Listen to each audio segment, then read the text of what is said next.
में पढ़ेंगे। और राइबोसोम्स का स्ट्रक्चर एंड फंक्शन डिस्कस करने से पहले हम राइबोसोम की डिस्कवरी के बारे में देख लेते हैं। सबसे पहले राइबोसोम्स को जिस साइंटिस्ट ने आइसोलेट किया था उस साइंटिस्ट का नेम था Claude. So first time isolate cell में से किसने किया, सेपरेट करके दिखाया किसने था, वो साइंटिस्ट का नेम था क्लॉडे। एंड जिस साइंटिस्ट ने फर्स्ट टाइम राइबोसोम की टर्म यूज की थी उस साइंटिस्ट का नेम था पैलेडी। ठीक है, इससे हमें टर्म इंट्रोड्यूस करके दी थी, उसका नेम हमें बताया था। वाइल क्लॉडे ने फर्स्ट टाइम साइटोप्लाज्म में से राइबोसोम्स को सेपरेट किया था। इसके अलावा अगर हम बात करें तो राइबोसोम्स जस्ट ऐसे ऑर्गेनेलिज हैं जिनको मेम्ब्रेन रैप नहीं कर रही होती है। तो राइबोसोम्स जो हैं ये नॉन मेम्ब्रेनस ऑर्गेनेलिज हैं।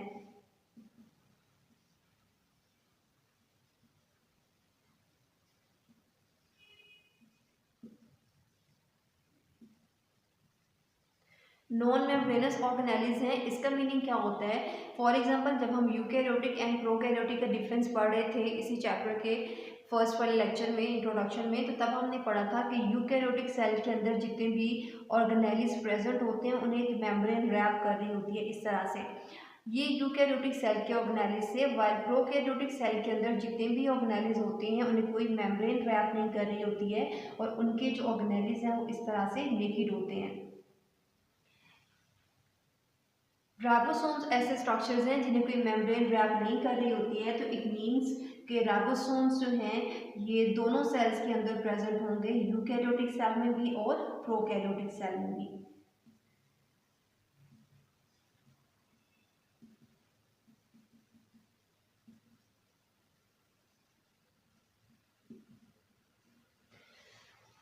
प्रोकैरियोटिक एंड यूकैरियोटिक सेल के अंदर दोनों में क्यों प्रेजेंट हैं, बिकॉज प्रोकैरियोटिक सेल के अंदर तो मेम्ब्रेन बाउंडेड ऑर्गेनेलिज होते ही नहीं है, तो ऑब्वियसली राइबोसोम्स जो हैं वो इसके अंदर प्रेजेंट होंगे। वाइल यूकैरियोटिक सेल के अंदर बाकी जितने भी ऑर्गेनेलिज हैं वो मेम्ब्रेन बाउंडेड होते हैं। जस्ट राइबोसोम्स ऐसे स्ट्रक्चर्स हैं जिन्हें कोई एक्स्ट्रा मेम्ब्रेन रैप नहीं कर रही होती है।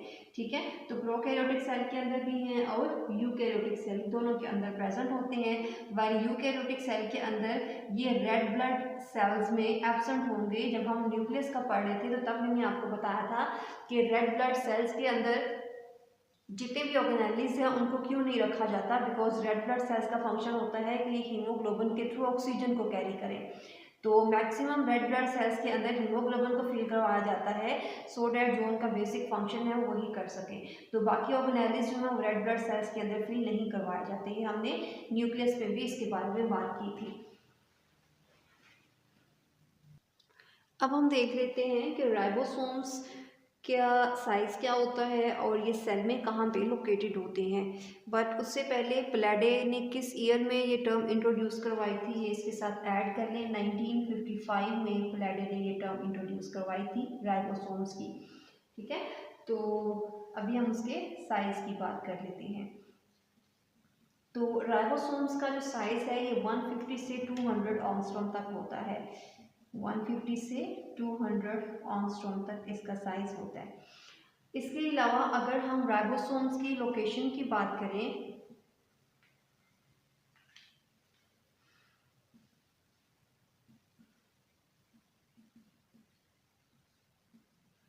तो राइबोसोम्स सेल में दो फॉर्म्स में प्रेजेंट होते हैं। ये फ्री फॉर्म में भी हो सकते हैं और ये एंडोप्लाज्मिक रेटिकुलम के साथ अटैच भी हो सकते हैं। ठीक है, फ्री भी है और ये अटैच फॉर्म में भी हो सकते हैं। अगर ये फ्री हैं तो ये साइटोप्लाज्म में स्प्रेड हुए होंगे और अगर ये अटैच हैं तो ये एंडोप्लाज्मिक रेटिकुलम के साथ अटैच होते हैं।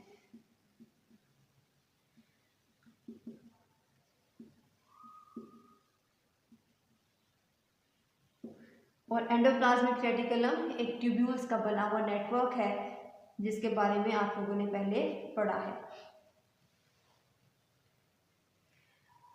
ओके, आपको ऑब्जेक्टिव इस तरीके से आ सकती है कि जो राइबोसोम्स हैं वो अटैच फॉर्म भी होते हैं और फ्री फॉर्म में भी होती हैं।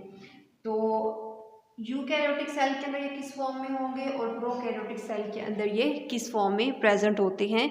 तो बिकॉज आपको पता है कि प्रोकैरियोटिक सेल के अंदर मेम्ब्रेन बाउंडेड ऑर्गेनेलिज जो हैं ये एब्सेंट होते हैं, तो इट मीन्स कि उसमें एंडोप्लाज्मिक रेटिकुलम एब्सेंट होगा, तो उसमें अटैच्ड राइबोसोम्स भी एब्सेंट होंगे।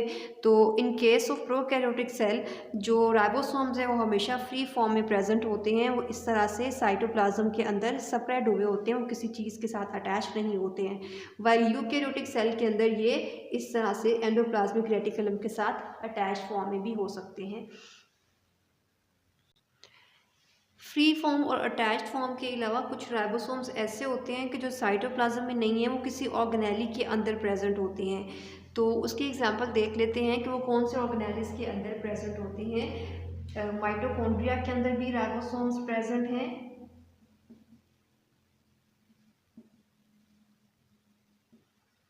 एंड इसके अलावा प्लास्टिड्स में भी राइबोसोम्स प्रेजेंट होते हैं। और राइबोसोम्स जो कि माइटोकॉन्ड्रिया में प्रेजेंट होते हैं उन्हें हम कहते हैं ये माइटोराइबोसोम्स हैं।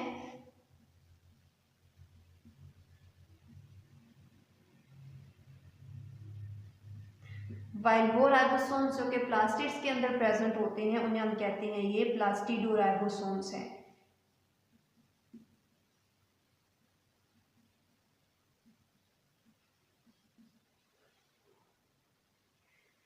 ठीक है, सो साइटोप्लाज्म में फ्री एंड अटैच्ड फॉर्म के अलावा ये किसी और ऑर्गेनेली के अंदर भी प्रेजेंट हो सकती हैं, और दो ऑर्गेनेलिस की एग्जांपल्स अभी हमने ली, माइटोकॉन्ड्रिया के अंदर एंड प्लास्टिड्स के अंदर। इसके अलावा अगर हम बात करें तो राइबोसोम्स की टाइप्स को डिस्कस कर लेते हैं। और राइबोसोम्स 2 टाइप्स के होते हैं, प्रोकैरियोटिक सेल के अंदर एंड यूकैरियोटिक सेल के अंदर, दोनों में डिफरेंट टाइप्स के राइबोसोम्स प्रेजेंट होते हैं।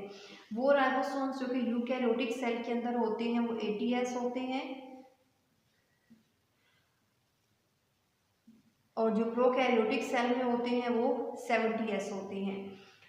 तो चाहे यूकैरियोटिक सेल का 80S है या प्रोकैरियोटिक सेल का 70S है, ये दोनों राइबोसोम्स दो पार्टिकल्स के कंबाइन करने से मिलके बनते हैं, smaller subunit and larger subunit. Eukaryotic cell का राइबोसोम जो कि 80S होता है, इसमें जो लार्जर सब यूनिट कंबाइन करता है और जो स्मॉलर सब यूनिट कंबाइन करता है, ये 80S राइबोसोम बनाने के लिए वो है larger is 60S and smaller is 40S। While prokaryotic cell के केस में 70S राइबोसोम्स बनाने के लिए जो लार्ज साइज का राइबोसोम कंबाइन करेगा वो है 50S, एंड जो स्मॉलर साइज का कंबाइन करेगा वो है 30S। ओके, राइबोसोम्स के सारी वैल्यूज के साथ आप ये एक एस की टर्म यूज कर रहे हैं, ये एस बेसिकली यूनिट है। जैसे आप वेट करते हो तो आप कहते हो कि 5 किलोग्राम्स है, 5 ग्राम्स है, या फिर आप मेजर करते हैं तो 5 मीटर्स, 5 सेंटीमीटर्स, ये यूनिट्स आप यूज करते हैं। तो ये जो एस है ये भी एक यूनिट है जिसे आप कहते हो ये स्वेडबर्ग यूनिट है। ये स्वेडबर्ग यूनिट का मीनिंग क्या है कि जब भी कोई चीज़ सेंट्रीफ्यूज की जाती है, सेंट्रीफ्यूज मशीन एक होती है जो कि किसी भी मटेरियल को या सॉल्यूशन को हाई स्पीड पे स्पिन करवाती है, और स्पिन करवाने के बाद वो सॉल्यूशन के अंदर कुछ इस तरह से आपको लेयरिंग नज़र आती है, जिसका वेट ज़्यादा होता है वो सेडिमेंट्स में बैठ जाता है और जिसका वेट कम होता है वो ऊपर फ्लोट करता रहता है। तो यहाँ पे ये जो स्वेडबर्ग यूनिट है बेसिकली ये सेडिमेंटेशन रेट को मेजर करता है।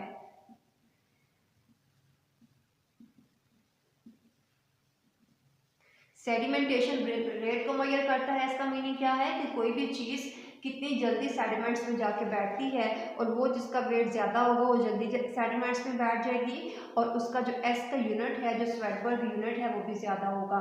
वाइल ऐसी सारी चीज़ें जिनका वेट कम होता है वो स्लोली सेडिमेंट्स में बैठती हैं, और स्लोली सेडिमेंट्स में बैठने की वजह से उनका स्वेडबर्ग यूनिट की वैल्यू भी कम होती है। इसीलिए यहाँ पे हमने लार्जर साइज का लिखा कि 60S और स्मॉलर साइज का लिखा कि ये 40S है। वाइल इन दोनों को जब आप कंबाइन करते हैं 60 + 40 तो आपके पास 100 वैल्यू आती है, लेकिन आपने तो इन दोनों को कंबाइन करवा के 80 यहाँ पे लिखा हुआ है, तो ये 20s कहाँ पे चला गया। तो जब भी आप दो डिफरेंट चीज़ों को कंबाइन करते हो, फॉर एग्जांपल मैंने यहाँ पे मार्कर का ये एक स्मॉलर जो आपको ब्लू में नज़र आ रहा है, ये स्मॉलर यूनिट है और ये उसका लार्जर यूनिट है। जब ये smaller and larger unit combine करते हैं तो कंबाइन करते हुए मार्कर का ये वाला जो पोर्शन है, इतना पोर्शन हाइड हो जाता है। तो दो डिफरेंट चीज़ों के कंबाइन करते हुए जो पोर्शन हाइड हो जाता है उसे हम कहते हैं कि ये अटैचमेंट रेशो है।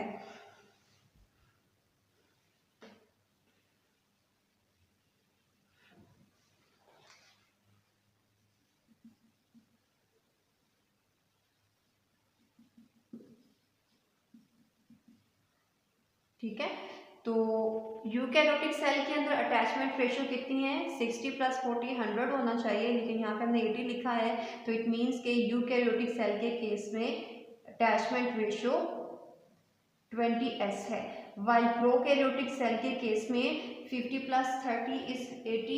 80 हमने यहाँ पे नहीं लिखा, हमने यहाँ पे 70 लिखा है। इट मीन्स कि यहाँ पे कितना पोर्शन हाइड हुआ है, यहाँ पे 10s पोर्शन जो है प्रोकैरियोटिक राइबोसोमल यूनिट्स का वो हाइड हो गया है, और 20s अटैचमेंट रेशियो है यूकैरियोटिक सेल के केस में, और 10s अटैचमेंट रेशियो है in case of prokaryotic cell. और ऊपर हमने बताया कि राइबोसोम्स दो फॉर्म्स में साइटोप्लाज्म के अंदर प्रेजेंट हो सकते हैं, वो फ्री फॉर्म में भी हो सकते हैं और वो अटैच्ड फॉर्म में भी हो सकते हैं।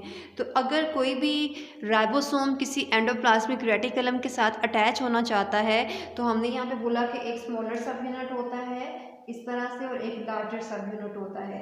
तो किसी भी मेम्ब्रेन के साथ अटैच होने के लिए जो यूनिट यूज़ किया जाता है वो लार्जर सब यूनिट होता है। ठीक है, तो जितने भी अटैच्ड राइबोसोम्स हैं वो लार्जर सब यूनिट्स के थ्रू किसी भी मेम्ब्रेन के साथ अटैच होंगे। वो मेम्ब्रेन एंडोप्लाज्मिक रेटिकुलम की हो सकती है या फिर वो न्यूक्लियर मेम्ब्रेन हो सकती है।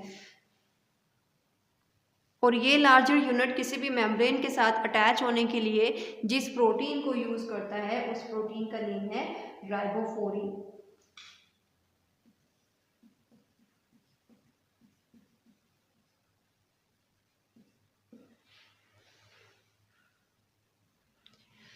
राइबोसोम्स वैसे तो हमारे साइटोप्लाज्म के अंदर दोनों फ्री फॉर्म में होते हैं। फ्री फॉर्म मींस के इसका larger subunit and smaller सब यूनिट ये दोनों सेपरेट ही प्रेजेंट होते हैं, लेकिन जब भी इन्होंने वर्किंग अपनी करनी होती है, अपना काम करना होता है, तो लार्जर एंड स्मॉलर सब यूनिट्स ये दोनों कंबाइन हो जाते हैं। और कंबाइन करवाने के लिए जो यहाँ पे हमें मेटल चाहिए होती है वो है मैग्नीशियम आयंस।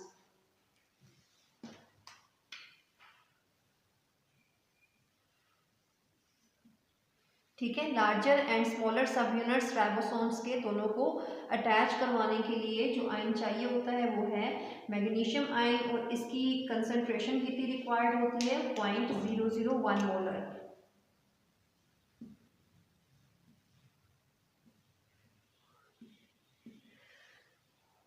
अगर किसी भी सेल के अंदर मैग्नीशियम की कंसंट्रेशन 0.001 से लेस हो जाएगी तो तब क्या होता है कि तब ये दोनों यूनिट्स कंबाइन नहीं हो पाते। एक नॉर्मल सिचुएशन देख लेते हैं जिसमें ये स्मॉलर सब यूनिट है और ये लार्जर सब यूनिट है। तो अगर किसी भी सेल के अंदर मैग्नीशियम की कंसंट्रेशन 0.001 मोलर है तो तब क्या होता है कि ये दोनों कंबाइन करके इस तरह से राइबोसोम का स्ट्रक्चर बना देते हैं। ठीक है, लेकिन अगर किसी भी सेल के अंदर 0.001 से कंसंट्रेशन लेस हो जाती है तो तब क्या होता है कि तब ये दोनों पार्टिकल्स जो हैं smaller subunit and larger सब यूनिट ये दोनों कंबाइन नहीं हो पाते और ये दोनों अगेन इस तरह से सेपरेट हो जाते हैं। उस कंडीशन में जब मैग्नीशियम आयन की कंसंट्रेशन 0.001 मोलर से कम होगी, वाइल उस कंडीशन में जब मैग्नीशियम आयन की कंसंट्रेशन इस नॉर्मल सिचुएशन से ज़्यादा हो जाती है तब क्या होगा कि तब डायमर फॉर्मेशन हो जाती है।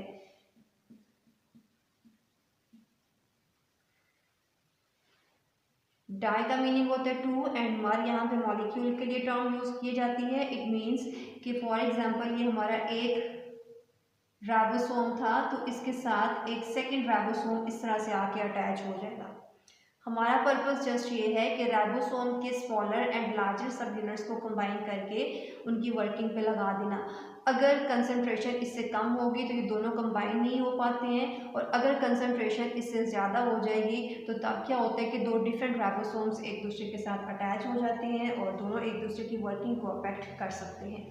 ठीक है, तो किसी भी राइबोसोम को प्रॉपर वर्क करने के लिए ये इसकी अप्रोप्रिएट मैग्नीशियम आयन की कंसंट्रेशन होनी चाहिए, so that larger and smaller सब यूनिट्स कंबाइन करके राइबोसोम्स को बना सकें, चाहे वो यूकैरियोटिक सेल का 80S है और प्रोकैरियोटिक सेल का 70S है।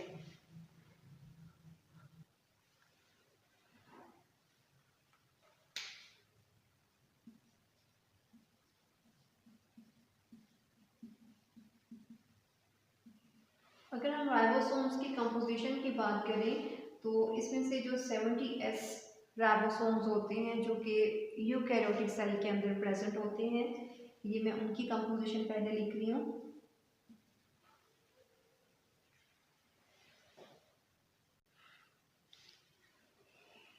तो चाहे प्रोकैरियोटिक सेल है या यूकैरियोटिक सेल है, उनके अंदर दो चीज़ें प्रेजेंट है राइबोसोम्स में, राइबोसोमल RNA एंड प्रोटीन्स, ये दोनों कंबाइन करके राइबोसोम्स को बना रही होती हैं।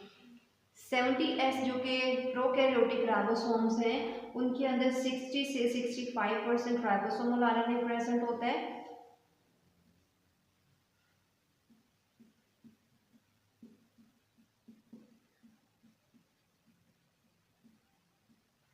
वाइल इसके अंदर 35 से लेके 45% जो है वो प्रोटीन्स प्रेजेंट होती हैं। While in case of eukaryotic cell जो कि 80S राइबोसोम्स हैं, 80S राइबोसोम्स के अंदर 45% राइबोसोमल RNA है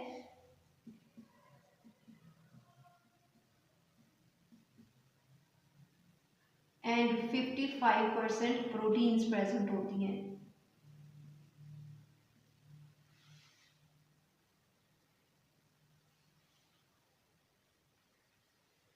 अगर आप इतना ही याद रख लेंगे तो इनफ है, लेकिन इसकी मजीद मैं आपको डिटेल दिखा देती हूँ थोड़ी सी कि 70S राइबोसोम्स जो कि प्रोकैरियोटिक सेल के अंदर प्रेजेंट होता है, उसका जो राइबोसोमल RNA है वो भी 3 टाइप का आगे फर्दर होता है। उसमें से 23S,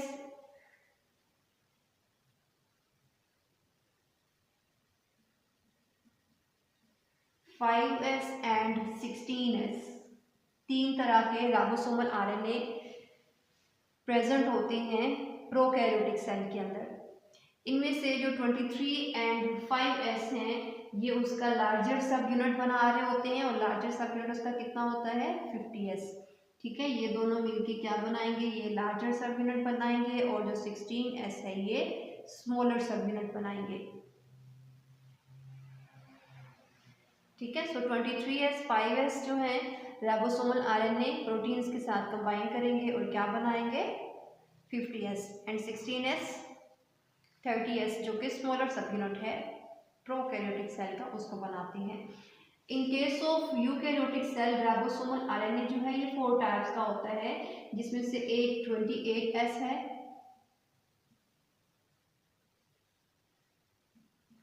5S, 5.8S and 18S।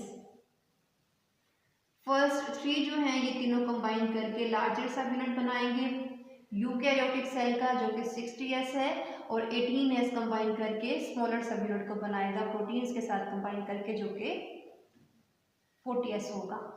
ठीक है, सो ये आपको ऑब्जेक्टिव के पॉइंट ऑफ व्यू से चीज़ें याद रखनी है। इसके अलावा मैं आपको पहले भी बता चुकी हूँ कि जब कोई भी राइबोसोम किसी मेम्ब्रेन के साथ अटैच होना चाहता है, चाहे वो एंडोप्लाज्मिक रेटिकुलम की मेम्ब्रेन है या न्यूक्लियर मेम्ब्रेन है, तो अटैच होने के लिए उसका लार्जर सब यूनिट कंबाइन होगा किसी भी मेम्ब्रेन के साथ, और जो प्रोटीन इसको हेल्प करती है वो है राइबोफोरिन। ठीक हो गया। ओके, इसके अलावा लार्जर सब यूनिट को कंबाइन करने के अलावा आपको एक और चीज याद रखनी है कि लार्जर सब यूनिट को फर्दर हमने डिवाइड किया होता है 3 साइड्स में। ठीक है, फॉर एग्जांपल मैं ये 3 साइड्स ड्रॉ कर रही हूँ यहाँ पे। इस तरह से टनल लाइक शेप होती है इसकी और इसमें 3 साइड्स प्रेजेंट होती हैं। ए को हम कहते हैं A side, B side and E side. जब हम ट्रांसलेशन के अंदर राइबोसोम का फंक्शन पढ़ेंगे और राइबोसोम का फंक्शन एक ही है कि ये प्रोटीन्स को सिंथेसाइज करवाते हैं, इसके अलावा राइबोसोम्स का कोई काम नहीं होता। ठीक है, सो ये प्रोटीन को सिंथेसाइज करवाने में रोल प्ले कर रहे होते हैं, एक ही इसका काम होता है। तो जब हम प्रोटीन सिंथेसिस पढ़ेंगे तो तब हम देखेंगे कि ये जो नया अमीनो एसिड जो है वो लैंड करता है, वो ए साइड पे आके लैंड करता है, बी साइड पे 2 डिफरेंट अमीनो एसिड्स के दरमियान पेप्टाइड बॉन्ड बनाया जाता है और ई साइड से वो ट्रांसफर आरएनए जो कि अमीनो एसिड को लेके आया था वो एग्जिट कर जाता है। ठीक है, लेकिन इसकी डिटेल हम बाकी इंशाल्लाह ट्रांसलेशन के टॉपिक के अंदर पढ़ेंगे।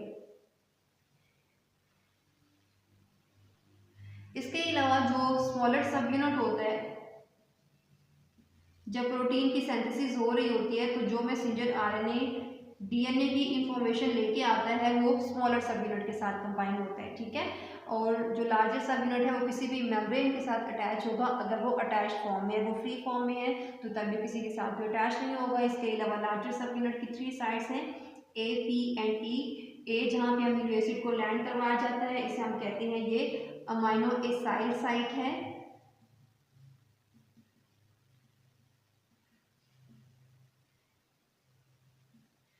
पी को हम कहते हैं ये पेप्टाइडल साइट है एंड ई को हम कहते हैं ये एग्जिट साइट है। और इन तीनों का क्या रोल होता है ये इंशाल्लाह हम प्रोटीन फंक्शन के अंदर देखेंगे। तो बिकॉज अभी हमने देखा कि राइबोसोम्स का एक ही फंक्शन है प्रोटीन को सिंथेसाइज करवाना, और जितनी भी प्रोटीन्स आपके सेल के लिए या आपकी बॉडी के लिए रिक्वायर्ड होती है वो इन राइबोसोम्स के अंदर सिंथेसाइज करवाई जाती है। और राइबोसोम्स बिकॉज सारी प्रोटीन्स को सिंथेसाइज करवा रहे होते हैं इसलिए हम राइबोसोम्स को कहते हैं कि ये हमारी बॉडी की प्रोटीन फैक्ट्रीज हैं।